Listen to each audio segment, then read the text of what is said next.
આ સંસારની અંદર ભાઈબંધો તો કંઈક ભાળ્યા, પ્રાણને સાટે પ્રાણ કાઢી દેનાર દીઠા, પણ જુગ જુગ જેની નામના રહી ગઈ એવા 12 એકલોહિયા દોસ્તો તો સોરઠમાં આંબરડી ગામને ટીંબે આજથી 450 વર્ષ ઉપર પાક્યા હતા. બે નહીં, ચાર નહીં, પણ 12 ભાઈબંધોનું જૂથ, બારેય અંતર એકબીજાને આટી લઈ ગયેલા. 12 મંકોડા મેળવીને બનાવેલી લોઢાની સાંકળ જોઈ લ્યો. 12 ખોળિયા સોંસરો એક જ આત્મા રમી રહ્યો છે. સૂરજ ચંદ્રની સાખે બેસીને બારેય ભાઈબંધોએ એક દિવસ સમી સાંજને પોરે કાંડા બાંધ્યા. છેલ્લી વારની ગાંઠ વાળી. બારેયનો સરદાર વિસળ રાબો, પરજીયો ચારણ, 7 ગામડાનો ધણી, હળવદના રાજા સાહેબનો જમણો હાથ, જેના વાંસામાં જોગમાયાનો થાપો પડ્યો છે, જેણે પોતાની તરવાર વિના આ ધરતીના પડ ઉપર બીજા કોઈને માથું ન નમાવવાના વ્રત લીધા છે, દેવતા જેને મોઢામોઢ હોકારા દે છે, એવા અણનમ કહેવાતા વિસળ રાબાએ વાત ઉચ્ચારી કે ભાઈ ધાનરવ, ભાઈ સાજણ, ભાઈ નાગાજણ, રવિયા, લખમણ, તેજરવ, ખીમરપા, આલગા, પાલા, વેરસલ અને કેશવગર, સાંભળો. બોલો વિહળવા, એમ હોકારો દઈને શંકરના ગણ સરખા 11 જણાએ કાન માંડ્યા. સાંભળો ભાઈ, જીવતા લગી તો દુનિયા બધી દોસ્તી નભાવતી આવે છે, પણ આપણા વ્રતમાં તો માતાજીએ વશેકાય મેલી છે. આપણને શાસ્ત્રની ગતાગમ નથી. આપણું શાસ્ત્ર એક જ કે જીવવું ત્યાં સુધી એક સંગાથે, ને મરવું તો એ સંગાથે, વાંસામોર નહીં. છે કબૂલ? વિહળભા રૂડી વાત ભણી. સરગાપરને ગામત્રે વિહળ ગઢવી જેવો સથવારો ક્યાંથી મળશે? સૌ પોતપોતાની તરવારને શિર ઉપર ચડાવીને સોગંદ ખાવ કે જીવવું ને મરવું એક જ સંગાથે. ડાલા ડાલા જેવડા બારેય માથા ઉપર ખડગ મંડાયા અને બારેયનું લોહી ભેળું કરીને લખ્યા કે જીવવું મરવું બારેયને એક સંગાથે, ઘડી એકનું છેટું ન પડવું. 11 પરજિયા ચારણ અને એક કેશવ ગરબાઓ. મોતને મુકામે સૌ ભેળા થવાના છીએ એવા કોલ દઈને આનંદે ચડ્યાસ. વિજોગ પડવાના ઉચાટ મેલીને હવે સૌ પોતપોતાના ધંધા પાણીમાં ગરકાવ છે. કોઈ ગોધન ચારે છે, કોઈ સાંતીડા હાંકે છે, કોઈ ઘોડાની સોદાગરી કેળવે છે, અને કેશવગર બાઓ આંબરડીના ચોરામાં ઈશ્વરના ભજન આરતી સંભળાવે છે. બીજી બાજુ શો બનાવ બન્યો. અમદાવાદ કચેરીમાં જઈને વિશળ ગઢવીના એક અદાવતિયા ચારણે સુલતાનના કાન ફૂંક્યા કે અરે હે પાતશાહ સલામત, તે સારાએ સોરઠ દેશને કડે કર્યો, મોટા મોટા હાકેમ તારા તખતને પાયે મુકટ ઝુકાવે, પણ તારી પાતશાહીને અવગણનારો એક પુરુષ જીવે છે. કોણ છે એવો બે માથાળો, જેની માએ સવાસેર સૂંઠ ખાધી હોય? પાતશાહે પોતાના ખૂની ડોળા ફેરવીને પૂછ્યું. આંબરડી સુંદરીના 7 સાજણ ગામનો ધણી વિશળ રાબો, જાતનો ચારણ છે. લા હોલ વલ્લાહ, યા ખુદા તાલા, યા પાક પરવરદિગાર, એવી કલબલી ભાષામાં ધુવાડા કાઢતા, ઝરખિયાના જાપા જેવી દાઢીન માથે હાથ ફેરવતા, ધોમચક આંખોવાળા, પાડા જેવી કાંધવાળા, વસમી ત્રાડ દેવાવાળા, અકેક ઘેટો હજમ કરવાવાળા, અકેક બતક શરાબ પીવાવાળા, લોઢાના ટોપ બખ્તર પહેરવાવાળા, મુલતાની, મકરાણી, અફઘાની ને ઈરાની જોદ્ધાઓ ગોઠણભેર થઈ ગયા. શું 7 ગામડીનો ધણી એક ચારણ આટલી શિરજોરી રાખે? એની પાસે કેટલી ફોજ? ફોજબોજ કાંઈ નહીં, અલ્લાહના ફિરસ્તા, એક પોતે ને 11 એના ભાઈબંધો. પણ એની મગરૂબી આસમાનને અડી રહી છે. પાતશાહને બબે કટકા ગાળું કાઢે છે. સડ સુલતાનની ફૂલગુલાબી કાયાના માથે 99,000 રૂવાડા બેઠા થઈ ગયા.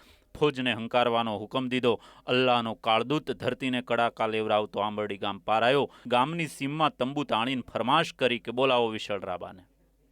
એક હાથમાં ત્રિશૂળ, બીજા હાથમાં બળદની રાશ, ખભે ભવાની, ભેટમાં દોધારી કટારી, ગળામાં માળાન, માથે ઝૂલતો કાળો ચોટલો, એવા દેવતાય રૂપવાળો વિસળ રાબો પોતાની સીમમાં સાંતીડું હાંકે છે. આબા મંડળનું દેવળ કર્યું છે. સૂરજના કિરણની સહસ્ત્ર શિખાઓ બનાવી છે. નવરંગીલી 10 દિશાઓ ચાકળા ચંદ્રવા કલ્પ્યા છે, અને બપોરની વરાળો નાખતી ધરતી દેવીના યજ્ઞકુંડ જેવી સડસડે છે. માહી પવનની જાણે દુબદાની પ્રગટ થઈ છે. એવા 14 બ્રહ્માંડના વિશ્વને મંદિર સર્જી માહે ઉભો ઉભો ભક્ત વિશળ મહામાયાનો અઘોર આરાધન ગજવી રહ્યો છે. જો તે પ્રળંબા જગદંબા અધ્યંબા ઈસરી વંદન જળંબા ચંદબંબા તેજ તંબા તું ખરી. ગમમમ આભનો ઘુમટ ગાંજે છે. દિશાઓની ગુફાઓ હોકારા દીએ છે, અને સાતીની કોષને જાણે શેષનાગની ફેણ માથે પહોંચાડીને પારસમણીના કટકા કરવાનું મન હોય એવો જોર કરીને 2 ઈંડા જેવા ધોળા બળદ સાતીડું ખેંચે છે. ભક્તિના નૂરમાં ભીંજાયેલી આંખે વિશળ પાછો ત્રિભુવનની શ્રી શક્તિના આરાધના ઉપાડે છે. એવે ટાણે ઘોડેસવારે આવીને વાવડ દીધા કે વિહળબા, પાતશાહ તમારે પાદર આજે પરોણા થઈને ઉતરેલ છે. પાતશાહની તો પરવા નથી, પણ પરોણો એટલે જ પાતશાહ. એમ બોલીને ચારણ સાંતીડે ઘીસરું નાખી બળદ હાંકી ઘેર પહોંચ્યો. બળદ બાંધી કડબ નીરી કોઈ જાતની ઉતાવળ ન હોય એમ પાતશાહને મળવા ચાલ્યો. વિસળવા સંભાળજો, ચાડી પહોંચી છે. બજારના માણસોએ શિખામણ સંભળાવી. હું તે બેમાંથી કોને સંભાળું? ભાઈ પાતશાહને કે 14 લોકની જગતજનનીને? એટલો જવાબ વાળીને વિસળ ગઢવી સુલતાનના તંબુમાં દાખલ થયા. 70 ખા અને 72 ખા ઉમરાવ પણ જે અદબ ભીડી શિર ઝુકાવી ગુલામોની રીતે હુકમ ઝીલતા બેઠા છે. સોરઠના રાજા રાણાએ જ્યાં અંજલિ જોડીને આજ્ઞાની વાટ જોતા ઊભા છે, ત્યાં 7 ગામડીના ધણી એક ચારણે રજેભરે લુગડે અણથડકતી છાતીએ ધીરે ધીરે ડગલે પાતશાહના તખ્તા સામા આવીને એક હાથે આડી તરવાર જાલીને બીજે હાથે સલામ દીધી. એનું માથું અણનમ રહ્યું. વિસળ ગઢવી? સુલતાને નખોરા ફુલાવીને પડકારો કર્યો. સલામ કોની કરી? સલામ તો કરી આ શક્તિની, અમારી તલવારની. ભણે પાતશાહ? વિશાળે ઠંડે કલેજે જવાબ આપ્યો. સોરઠના હાકેમને નથી નમતા? ના મોળા બાપ, જોગમાયા વિના અવરાહી કમણેહી આ હાથની સલામું નોય કે આ માથાની નમેણું નોય, બાકી તોળી આવરદા માતાજી કરોડ વરહની કરાય. કેમ નથી નમતા? કાણા સારું નમા. માણહ કી કહેવાનો નમે. હાથ જોડવા લાયક તો એક અલ્લાહ અને દૂજી આદ્યશક્તિ, એક બાપ અને દૂજી માવડી. આપણા સંધા તો ભાઈયું ભણાય. બથું ભરીને બેટીએ પાતશાહ નમીએ નહીં. તું કે મું બેમાં કમણે ઊંચ કે નીચ નચે તો પછી બોલ પાતશાહ, કાણા સારું નમા. ચારણને વેણે વેણે જાણે સુલતાનની મગરૂબી ઉપર લોઢાના ઘણ પડ્યા. નાના બાળકના જેવી નિર્ભય અને નિર્દોષ વાણી સુલતાને આજ પહેલવેલી સાંભળી. અદબ અને તાબેદારીના કડક કાયદા પળાવતો એ મુસલમાન હાકેમ આજ માનવીની સાફ દિલની ભાષા સાંભળીને અજાયબ થયો. પણ સુલતાન બરાડ્યો. કાં સલામ દે કાં લડાઈ લે. હા હા હા હા હા હસીને વિશળભા બોલ્યા. લડાઈ તો લિયા, અબ ઘડી લિયા. મરણના ભય તો માથે રાખ્યા નસે, પણ પાતશાહ મોળો એક વેણ રાખે. ક્યાં હે? કે બણે પાતશાહ તોરી પાસે દૂઠ દમંગળ ફોજ અને મોળી પાસે 10 ને 1 દોસ્તદાર. તોળા પાસે તોપું બંદૂક નાળ્યું જંજાળ્યું અને અમણી પાસે અકેક ખડગ. ભણે લડાઈ લિયા, પણ દારૂ ગોળો નહીં, આડ હથિયારે. તોળા સેંકડા મોઢે લડવૈયા, અમુ 12 ભાઈબંધ. આવી જા, હમણાં હાથ જોતો જા. અણનમ માથા લઈને કિમ કવળાએ જવાય ઈ જોતો જા. સુલતાને બેફિકર રહીને કેવળ તલવાર ભાલા જેવા અણછૂટ આયુધોનું યુદ્ધ કરવાની કબૂલાત આપી. રંગ વિસળભા લડાઈ લઈને આદો, રંગ વિસળભા પાતશાહની આગળ અણનમ રહીને આદો. એમ હરખના નાદ કરતા 10 ભાઈબંધોએ સામી બજારે દોડ દીધી. વિસળને બાથમાં લઈ લીધો અને 10 ને 1 11 જણા કેસરિયા પાણી કરીને લુગડા રંગે છે. સામસામા અબિલ ગુલાલ છાંટે છે.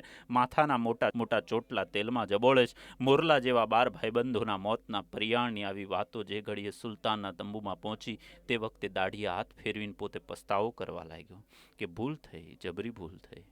12 નિરપરાધી વીર પુરુષો વટના માર્યા ફોજને હાથે હમણાં કતલ થઈ જશે. યા અલ્લાહ, મેં ખોટ ખાધી. મારે માથે હત્યા ચડશે. કોઈ આ આફતમાંથી ઉગરવાનો ઈલાજ બતાવે. ઈલાજ છે ખુદાવંત, વજીર બોલ્યો. આપણો પડાવ ગામના ઝાપા પાસેથી ઉપાડીને ગામની પછવાડેની દિવાલે લઈ લઈએ. વિસળ રાબો ઝાંપેથી નીકળવા જશે એટલે એની પીઠ આપણી બાજુએ થશે. બસ એને આપણે સંભળાવી દઈશું કે અમને તે પીઠ દેખાડી, હવે જંગ હોય નહીં.